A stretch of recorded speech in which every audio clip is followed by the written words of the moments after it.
तो कहानी की शुरुआत में हम एक चोर को एक रस्सी के जरिए बिल्डिंग के अंदर जाते हुए दिखते हैं। ये बिल्डिंग जूलर्स की है, जहाँ पर दुनिया का सबसे महंगा तरीन ताज बनाकर रखा गया है। डायबोलिक यानी उस चोर को वो ताज ही चुराना था। वो विंडो से बिल्डिंग के अंदर देखता है। वहाँ सिर्फ एक ही सिक्योरिटी गार्ड था, बाकी सब टाइम वेस्ट कर रहे थे और ऐसे उसका काम आसान हो गया था। बिल्डिंग के अंदर जाते ही वो सबसे पहले सिक्योरिटी गार्ड को मार देता है। बिना वक्त जाया किए डायबोलिक तिजोरी का दरवाजा खोलता है और दरवाजा खुलते ही यहाँ का सिक्योरिटी अलार्म बजने लगा, जिससे बाकी सभी गार्ड्स भी अलर्ट हो गए। ये लोग जल्दी से तिजोरी के पास जाकर तिजोरी का दरवाजा खोल के अंदर चेक करने की कोशिश करते हैं, लेकिन तिजोरी का दरवाजा खुल ही नहीं पा रहा क्योंकि डायबोलिक ने अंदर की तरफ से उसे सील कर दिया है। ये लोग बॉम्ब से इस दरवाजे को उड़ाने का फैसला करते हैं और जब तक ये तिजोरी खोलने में कामयाब हुए तब तक डायबोलिक अपना काम कर चुका था। वो अपने पैराग्लाइडर पर उड़ते हुए यहाँ से भाग चुका था। वो अपने पैराग्लाइडर को थोड़ी ही देर में एक कार के ऊपर लैंड करवाता है, जो कार उसकी पार्टनर ईवा ड्राइव कर रही थी, और ये दोनों उस कीमती ताज को लेकर यहाँ से फरार हो जाते हैं। सीन कट होता है और अगले दिन हम देखते हैं कि डायबोलिक ने जिस ज्वेलर कंपनी का ताज चुराया था, उसी कंपनी ने अपनी ज्वेलरी की लॉन्च पार्टी रखी थी, जहाँ 5 सुपर मॉडल्स उनकी कंपनी के सबसे महंगी ज्वेलरी पहनकर डांस परफॉर्म करती हैं। ये ज्वेलरी इतनी खूबसूरत थी कि सभी इसे लेने के लिए बेताब हो गए। इस पार्टी में सिक्योरिटी भी काफी टाइट रखी गई थी क्योंकि पहले भी डायबोलिक एक कीमती ताज चुरा चुका था। उन्हें डर था कि यहाँ पर भी कुछ ऐसा ना हो जाए। ये सुपर मॉडल्स जैसे ही अपनी डांस परफॉर्मेंस खत्म करती हैं, एकदम से यहाँ पे लाइट चली जाती है। लाइट के बंद होते ही सिक्योरिटी इश्यूज के चलते एक पुलिस ऑफिसर इन सभी सुपर मॉडल्स को एक सेफ रूम में ले जाता है। इस रूम में जाते ही सिक्योरिटी गार्ड रूम का शटर बंद कर देता है और हमें दिखाया जाता है कि असल में ये कोई रूम नहीं था, बल्कि ये तो एक कंटेनर था जो इन मॉडल्स को उठाकर यहाँ से ले गया। और जिस ऑफिसर ने ये काम किया था वो भी कोई पुलिस ऑफिसर नहीं था, वो डायबोलिक ही था, जिसने अपने फेस के ऊपर पुलिस ऑफिसर का मास्क चढ़ा लिया था। और ऐसे एक और मर्तबा वो बहुत सारी ज्वेलरी चुराने में कामयाब हो गया। इसके बाद हम देखते हैं कि डायबोलिक उन सभी लड़कियों से उनकी पहनी हुई ज्वेलरी उतरवा लेता है और उन्हें सुनसान सड़क पर छोड़कर यहाँ से चला जाता है। जिसके बाद ये लड़कियां ये मॉडल्स एक होटल में जाती हैं। वहाँ जाते ही उनमें से एक लड़की जिनको नाम के ऑफिसर को कॉल करती है, वो उन्हें रिपोर्ट देती है कि उनका काम प्लान के अकॉर्डिंग हुआ है। यानी कहानी में एक जबरदस्त ट्विस्ट ये है कि जितना भी काम हुआ है ये पुलिस वालों ने ही प्लान बनाया हुआ था डायबोलिक को पकड़ने के लिए। ये सभी लड़कियां असल में एजेंट्स थी और जो ज्वेलरी वो डायबोलिक को इतनी आसानी से दे आई थी, उस ज्वेलरी पे ट्रैकर लगा था और अब उसी ट्रैकर का इस्तेमाल करते हुए जिनको यानी पुलिस ऑफिसर जो काफी अरसे से डायबोलिक के पीछे है, वो बड़ी आसानी से डायबोलिक के अड्डे का पता चलाकर उसे पकड़ना चाहता है।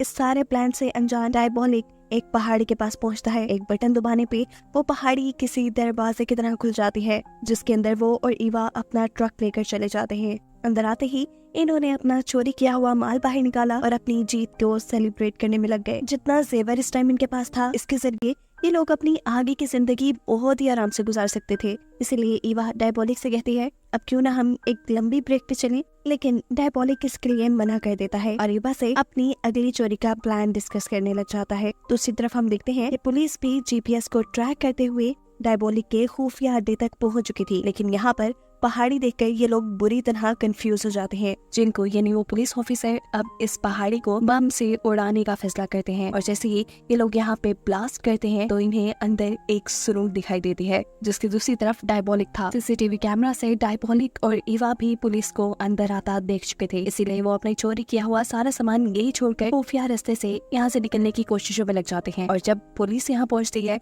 तो उन्हें वो दोनों यहाँ नहीं मिलते, लेकिन जिनको को यहाँ वो खुफिया रास्ता दिखाई दे गया था जिससे ईवा और डायबोलिक यहाँ से निकले थे, वो भी उसी रास्ते से उनका पीछा करता है और उन्हें देख भी लेता है। इससे पहले कि पुलिस उन तक पहुंचती, ये लोग तेजी से भाग रहे थे, लेकिन तभी ईवा का पाँव एक चट्टान में फंस जाता है। डायबोलिक उसका पाँव निकालने की कोशिश तो करता, लेकिन इतने टाइम में पुलिस इनके करीब आती जा रही थी और तब डायबोलिक अपने ही पार्टनर ईवा को धोखा देते हुए उसे यहाँ पुलिस के लिए छोड़कर खुद अकेले ही भाग जाता है, जो चीज ईवा को दुखी कर देती है। ये सब पुलिस ने भी देख लिया था कि कैसे डायबोलिक ने ईवा को धोखा दिया। अब इससे पहले कि पुलिस ईवा को पकड़ती, ईवा भी यहाँ करीब ही नदी के अंदर छलांग लगाकर अपनी जान पुलिस से बचा लेती है। गिनी, डायबोलिक और ईवा दोनों ही पुलिस के चंगुल से बच निकले, जिसकी वजह से जिनको बहुत ज्यादा उदास है क्योंकि वो बहुत ज्यादा मेहनत करने के बाद डायबोलिक के इतने करीब आया था और फिर भी उसके हाथ से वो निकल गया।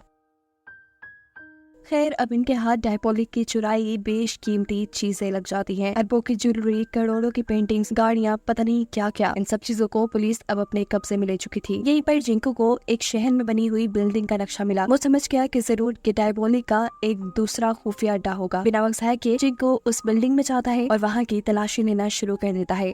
पहले ही तो उन्हें यहाँ कुछ नहीं मिला, लेकिन फिर गलती से एक ऑफिसर का एक लीवर के ऊपर हाथ पड़ता है। लीवर के दबते ही वहाँ बेसमेंट की तरफ जाने वाला एक खुफिया रास्ता खुल गया। जिंकू और उसकी टीम उस जगह को गौर से चेक करते हैं। ये जगह एक लैब जैसी थी और यहाँ पर डायबॉलिक अपने लिए नकली मास्क बनाने का काम करता था, जिन्हें वो चोरी के दौरान इस्तेमाल करता होगा। इससे पहले कि पुलिस वाले यहाँ पे कुछ कहते, जिंकू सभी को यहाँ कोई भी चीज टच करने से मना कर देता है, क्योंकि वो जानता है जरूर डायबॉलिक यहाँ अगली चोरी से पहले आएगा। सीन कट होकर हम जिंकू की फियांसी को देखते हैं। वो इस शहर की मलका है। वो जिंकू से बहुत प्यार करती है और उससे शादी करना चाहती है, लेकिन जिंकू से कहता है कि हम अभी शादी नहीं कर सकते। जब तक मैं डायबॉलिक को नहीं पकड़ लेता तब तक मैं शादी नहीं करूंगा। ये सुनकर वो क्वीन चुप हो गई। वो जिंकू से कहती है, अच्छा ठीक है, कुछ दिन बाद मेरी पार्टी है, उसमें मैं बहुत कीमती हार पहनूंगी। मैं चाहती हूँ कि तुम उस दिन मेरे साथ पार्टी में रहो ताकि उस नेकलेस को कोई चुरा न सके। सीन कट होकर हमें उसी बिल्डिंग का सीन दिखाया जाता है जहाँ डायबॉलिक ने मास्क बनाने वाली मशीन रखी थी। यहाँ पर बहुत से पुलिस ऑफिसर्स तैनात थे। डायबॉलिक वहाँ पर माइक लगाकर सभी पुलिस ऑफिसर्स की बातें सुनना शुरू कर देता है।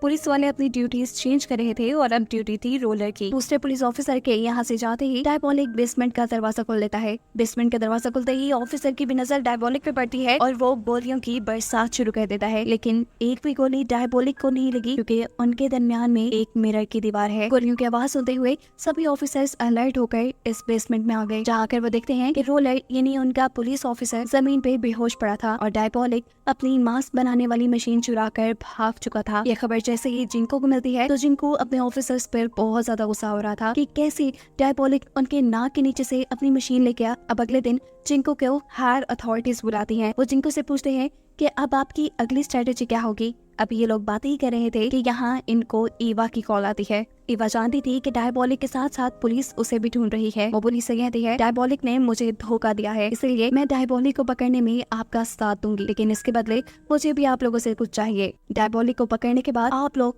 मुझे आजाद कर देंगे, मेरे ऊपर लगे हुए सभी इल्जामात खत्म कर दिए जाएंगे और साथ ही आप लोग मुझे सही सलामत एक दूसरी कंट्री में सेटल भी करेंगे। ये सारी बातें कहने के बाद इवान से कहती है, मैं आप लोग को फैसला करने का सिर्फ आधा घंटा दे रही हूँ। ये कहते ही वो फोन बंद कर देती है। हायर अथॉरिटीज को इवा का ये आइडिया पसंद आया। उन्होंने जिंकू को इसी आइडिया पे काम करने के लिए कहा, लेकिन जिंकू इस बात पे एग्री नहीं था। वो डायबॉलिक के साथ साथ इवा को भी पकड़ना चाहता था। कुछ सोचते हुए वो इस ऑफिस से निकलकर अपने ऑफिस में चला जाता है। वहाँ अपनी टीम से मीटिंग करते हुए वो एक प्लान करता है कि जब अगले आधे घंटे बाद मुझे ईवा की कॉल आएगी तो मैं ईवा को बातों में उलझा कर रखूंगा। तुम लोग ईवा की लोकेशन ट्रैक करना और जाकर उसे गिरफ्तार कर लेना। जिंकू का बनाया प्लान बिल्कुल ठीक वर्क कर रहा था। जैसे ही ईवा ने उसे कॉल की, उसने ईवा को बातों में लगा लिया और पीछे से पुलिस उसकी लोकेशन को ट्रैक करते हुए उस तक पहुंच गई। लेकिन ईवा किसी खुफिया अड्डे से नहीं बल्कि एक नॉर्मल फोन बूथ से उन्हें कॉल कर रही थी। अब जैसे ही ये लोग ईवा को पकड़ने के लिए फोन बूथ में जाते हैं तो देखते हैं कि वहाँ कोई नहीं,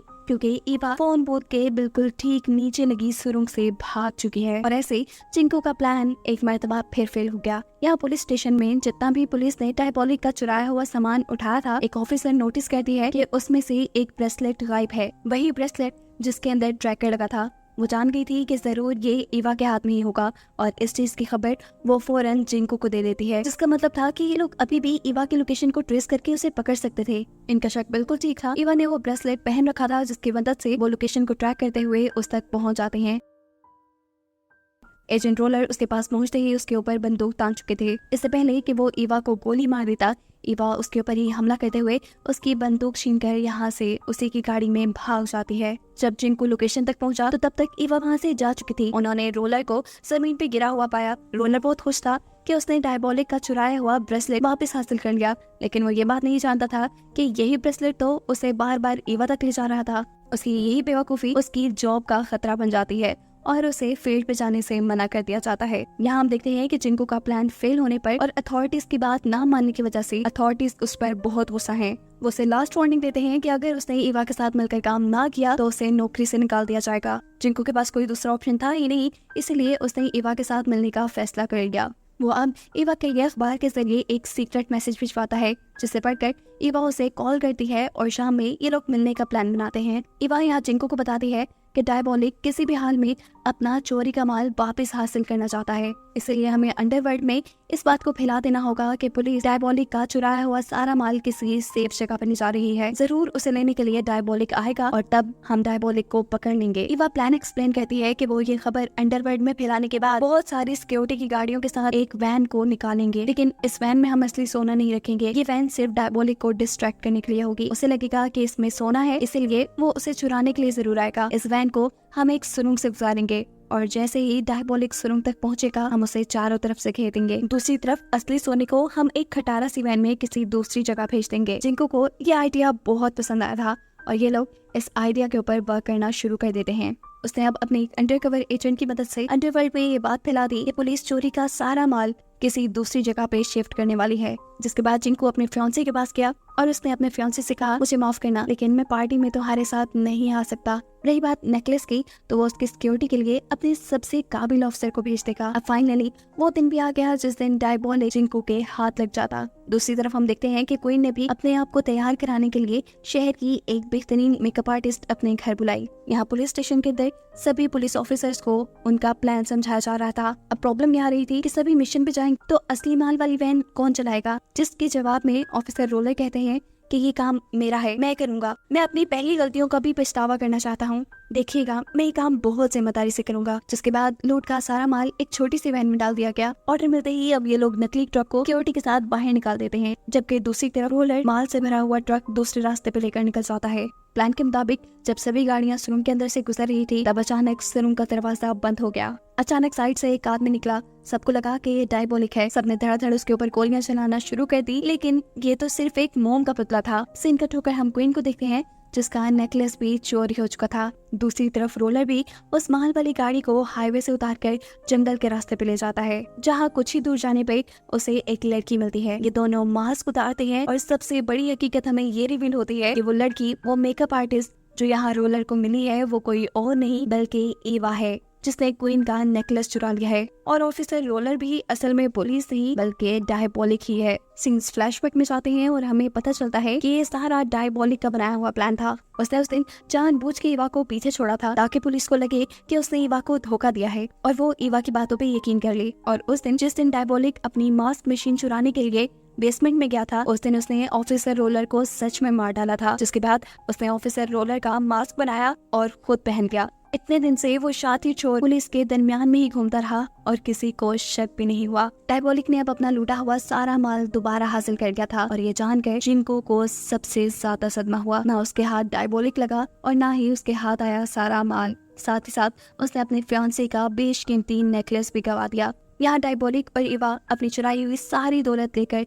एक दूसरे मुल्क शिफ्ट हो गए, जहाँ इन्होंने एक अच्छी लाइफ गुजारने का फैसला किया था। और इन दोनों को ही दिखाते हुए ये मूवी यहाँ खत्म हो जाती है।